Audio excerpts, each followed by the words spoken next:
মুখ্যমন্ত্রীর লন্ডন সফরের উদ্দেশ্য সাধারণ মানুষকে জানাতে হবে। শুক্রবার সাংবাদিক বৈঠকে এমনটাই মন্তব্য করলেন প্রাক্তন সাংসদ অধীর চৌধুরী। তিনি বলেন, মুখ্যমন্ত্রীর লন্ডন সফরে শুধু বাংলাকেই নয়, গোটা দেশকেই প্রতিনিধিত্ব করছেন। মুখ্যমন্ত্রীকে লন্ডন সফরের উদ্দেশ্যে কতটা কি বিনিয়োগ হলো, কে বিনিয়োগ করলো জানাতে হবে। কিন্তু শিষ্টাচারের সীমা অতিক্রম করা প্রশ্নকারী ও উত্তরদাতার উচিত হয়নি। বিদেশের মাটিতে বাংলাকে হাসির খোরাকে পরিণত করা উচিত না। বাংলার মুখ্যমন্ত্রী লন্ডনে গেছেন কি উদ্দেশ্যে সেটা তিনিই জানেন। আমাদের অনেক প্রশ্ন আছে বাংলার মুখ্যমন্ত্রীর কাছে, কারণ সরকারি টাকা খরচ করে তিনি বিদেশে যাচ্ছেন সাঙ্গপাঙ্গ নিয়ে। কেন, উদ্দেশ্য কি, তাতে বিনিয়োগ কি, কে বিনিয়োগ করবে, কোথায় করবে, কেন করবে, হাজারো প্রশ্ন আছে আমাদের।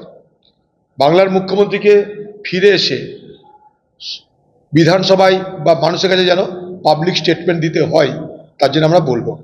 কোনো প্রশ্নের উত্তর দিতে অসুবিধা থাকলে বলে দেবেন যে প্রশ্নের উত্তর দেওয়ার জায়গাটা নয়, ভদ্রভাবে এড়িয়ে যান।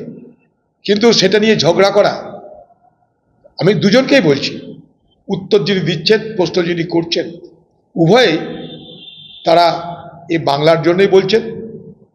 তাই স্বাভাবিকভাবে শিষ্টাচারের সীমা অতিক্রম করে যেন আমরা কিছু না করি। ভারতবর্ষের বাইরে যখনই যে যাবে, আমরা মনে করি যে সে শুধু তার পার্টি নয়, সে দেশকে রিপ্রেজেন্ট করতে যাচ্ছে। বাংলার মুখ্যমন্ত্রী শুধু বাংলারই নয়, সেটা দেশকে রিপ্রেজেন্ট করতে যাচ্ছে, কারণ সেখানে তার সমস্ত ব্যবস্থা করে হাইকমিশনের পক্ষ থেকে। শুনেছি সেখানটায় 100 থেকে 120টা লোক ছিল। তার মধ্যে দিদি এখান থেকে হাততালি দেওয়ার মতো লোকও নিয়ে গেছিলেন, তার হয়ে ছবি ছাপানোর লোক, সবকে নিয়ে গেছেন, বন্দোবস্ত পাকাই ছিল।